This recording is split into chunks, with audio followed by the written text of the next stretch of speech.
সারা বাংলাদেশে যাই ঘটুক মানুষের মধ্যে তেমন প্রতিক্রিয়া ঘটে না। বিশেষ কিছু এলাকা নিয়ে যখন নিউজ হয় স্বাভাবিকভাবে জনগণের চোখ সেদিকে যায়। আর এর মধ্যে বাংলাদেশে ওয়ান অ্যান্ড অনলি অন্যতম একটা রাজনৈতিক আলোচিত এরিয়া গোপালগঞ্জ। বঙ্গবন্ধু শেখ মুজিবুর রহমান থেকে শেখ হাসিনা সবার যেই পিতৃস্থান বা জন্মস্থান সেই গোপালগঞ্জ, যেই গোপালগঞ্জকে বলা হয়ে থাকে আওয়ামী লীগের দুর্গ অথবা আওয়ামী লীগের ঘাঁটি।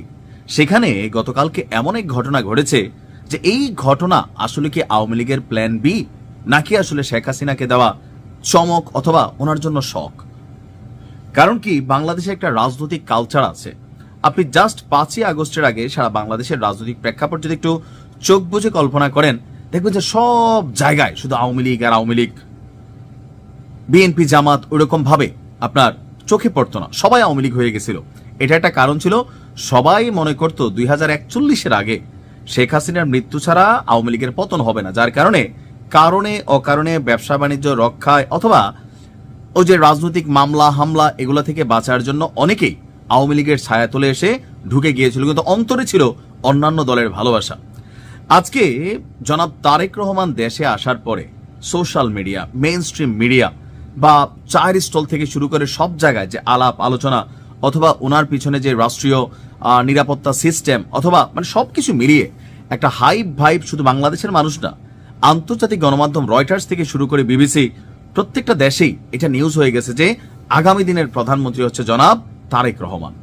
সো বুঝতেই পারছেন, যেদিকে মেঘ বা বৃষ্টি ওইদিকে ছাতা ধরা যে বাঙালি, তাদের মধ্যে একটা বড় ঘটনা ঘটছে গোপালগঞ্জে। এমনকি গোপালগঞ্জে আওয়ামী লীগের দুর্গ হিসেবে যে কয়েকটা উপজেলা কানেক্টেড, এর মধ্যে একটা হচ্ছে কোটালীপাড়া। গোপালগঞ্জের কোটালীপাড়ার যে উপজেলা আছে, সেই উপজেলায় হঠাৎ করেই আওয়ামী লীগ থেকে পদত্যাগ করে বিএনপিতে যোগদান করেছেন আওয়ামী লীগের 17 জন নেতাকর্মী। 17 জন নেতাকর্মীর সংখ্যায় বড় আকার না, কিন্তু জায়গাটা গোপালগঞ্জ। হঠাৎ করে কেন এই বিএনপির মধ্যে তাদের আসা? নানান কারণ থাকতে পারে। আওয়ামী লীগের প্ল্যান বি এর বাহিরেও ওই যে রাজনৈতিক মামলা হামলা, ব্যবসা বাণিজ্য, সামাজিক জীবন, ব্যক্তি জীবন, অনেক জায়গায় এই যে মামলা বাণিজ্য চলতেছে, এটাও একটা কারণ হতে পারে। আর সবচেয়ে বড় কথা হচ্ছে, আগামী যে নির্বাচন হতে যাচ্ছে খুবই হার্ডেস্ট একটা নির্বাচন হবে, বিএনপিটা ভালোভাবেই বোঝে। আর এই নির্বাচনে পুরা গেম চেঞ্জার যে ভোটটা, এটা হচ্ছে আওয়ামী লীগের। আপনি যেভাবেই দেখেন, প্রত্যেকটা দলেই তারা এই মুহূর্তে হার্ডেস্ট একটা লড়াইয়ের আশঙ্কা করছে। আর এখানে ফ্লোটিং ভোটার হিসাবে আওয়ামী লীগের যে ভোট ব্যাংক আছে 20 থেকে 30% এই মুহূর্তে রাইট নাও, কম বেশি, এই ভোটাররাই আসলে নির্ধারণ করবে কোন দল ক্ষমতায় যাবে।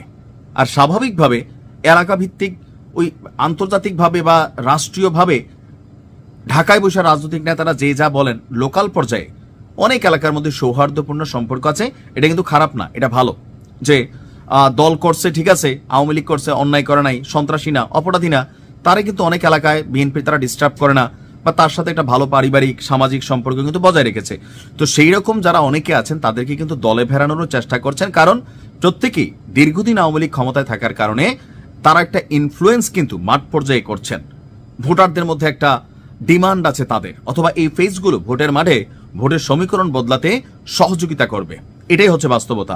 তো যে কোনো পারসেপশন থেকে হোক, গতকাল সন্ধ্যায় উপজেলার ঘাগর বাজারে বিএনপির কার্যালয়ে বসে পিঞ্জুরি ইউনিয়নের 5 নং ওয়ার্ডের আওয়ামী লীগের নেতা এবং সাবেক ইউপি সদস্য আনোয়ার হোসেনের নেতৃত্বে 17 জন আওয়ামী লীগের নেতাকর্মী তারা বিএনপিতে যোগদান করেন। তো কারা কারা যোগদান করছেন এলাকার মানুষ যারা চিনতেও পারেন: আনোয়ার, আবুল কাশেম, রাজীব শেখ, জাহাঙ্গীর শেখ, সদানন্দ বৈদ্য, স্বপন বৈদ্য, শ্রীনাথ বৈদ্য, সুশান্ত বৈদ্য, নীলকণ্ঠ দেউরি, ধলু বৈদ্য, লায়েক শেখ, শাহিন শেখ, জসিম শেখ, রফিক শেখ, রসুল শেখ, খোকন শেখ, হাবি শেখ। মানে 2-3 গোষ্ঠী।